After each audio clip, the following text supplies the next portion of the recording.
নমস্কার বন্ধুরা, কেমন আছেন? আশা করি ভালো আছেন। দেখতেই পারলেন গাছ থেকে আমি আম তুলে নিলাম।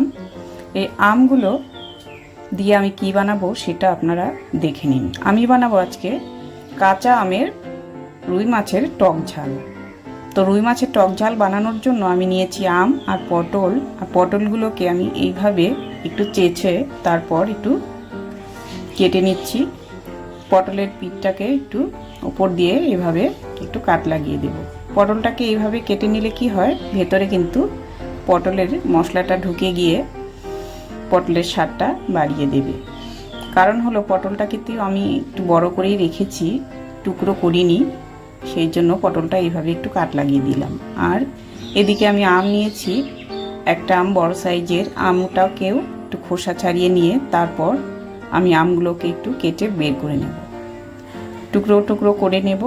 দেখতেই পাচ্ছেন আমের আঠিটা কিন্তু একদম শক্ত হয়ে গেছে। তো এইভাবে আমটাকে একটু কেটে কেটে নিচ্ছি। আঠিটা আমি নেব না, এই বড় টুকরোটা এইভাবে বড় বড় করে টুকরো করে নিলাম। এবার এগুলো ধুয়ে নেব।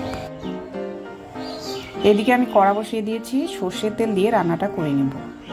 তো মাছ ভাজবার জন্য কড়াতে তেল দিয়ে দিলাম। তেলটা গরম হয়ে গেলে কড়ার চারপাশে ঘুরিয়ে লাগিয়ে নিলাম। মাছটাকে আমি নুন হলুদ দিয়ে মেখে রেখেছিলাম। এবার আমি মাছটাকে একে একে দিয়ে নিচ্ছি। মাছটা ভাজবার সময় গ্যাসের ফ্লেমটাকে মিডিয়াম করে মাছটাকে ভেজে নেব। তো এক পিঠ আমার হয়ে গেছে, অপর পিঠ উল্টে নিচ্ছি। মাছটা কিন্তু আমি একটু ভালো করেই ভেজে নেব। আদা আর কাঁচা লঙ্কাটা বেটে নেব।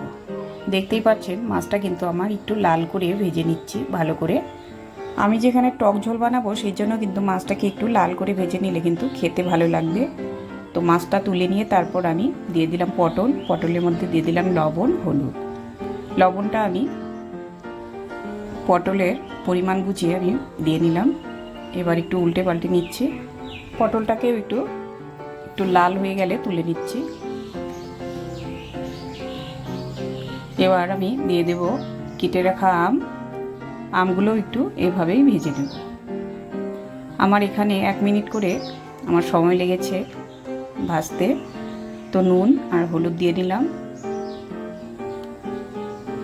একটু উল্টে নিচ্ছে। তো আমার হয়ে গেছে। আমটাকেও আমি একটু লাল করে ভেজে নিলাম এইভাবে। এবার বড় একটা তেজপাতা দুভাগ করে আর শুকনো লঙ্কা একটা ফোড়নে দিয়ে দিলাম। দিয়ে দেব গোটা জিরে আর একটু দিয়ে দিলাম কালো সর্ষে। এখানে টক ঝোল বানাতে কিন্তু সর্ষে ফোড়নটা দিয়ে নিলাম। তারপর দিয়ে নেব আদা বাটা। ফোড়নটাকে নেড়ে নিয়ে আদা বাটাটা দিয়ে দিলাম।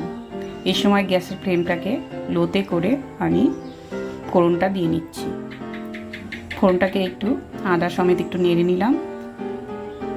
তারপর একটু গুঁড়ো মশলা দিয়ে নিচ্ছি, হলুদ গুঁড়ো, লঙ্কা গুঁড়ো, জিরে গুঁড়ো, ধনে গুঁড়ো দিয়ে একটু জল দিয়ে নেব।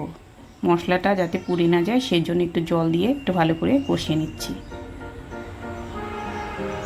গ্যাসের ফ্লেমটাকে কিন্তু একদম লোতে করে আমি কষাচ্ছি। তো দেখতেই পাচ্ছেন মশলাটার কালারটা কিন্তু অনেকটাই চেঞ্জ হয়ে গেছে।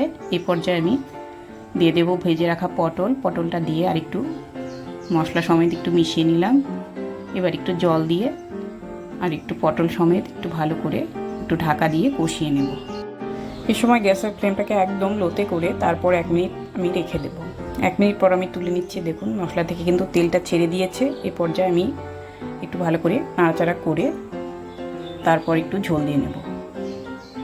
ঝোলটা আমি একটু নাড়াচাড়া করতে করতে কিন্তু দেব, না হলে বেশি ঝোল দিলে কিন্তু এটা ভালো লাগবে না।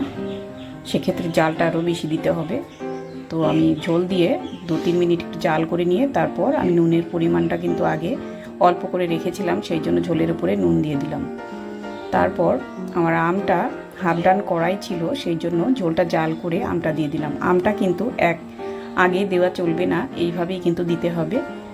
একই সমেত আমি দিয়ে দেবো মাছ দিয়ে আর একটু নাড়াচাড়া করে একটু জাল করে নেব। এবার ওপরে একটু চিনি দিয়ে দেবো 1 চামচ পরিমাণ। এখানে টক ঝোল সেই জন্য কিন্তু চিনিটা দিতেই হবে। তো আপনারা পরিমাণ বুঝে যদি মিষ্টি একটু বেশি খেতে চান সেক্ষেত্রে একটু বেশি করে দিয়ে নেবেন।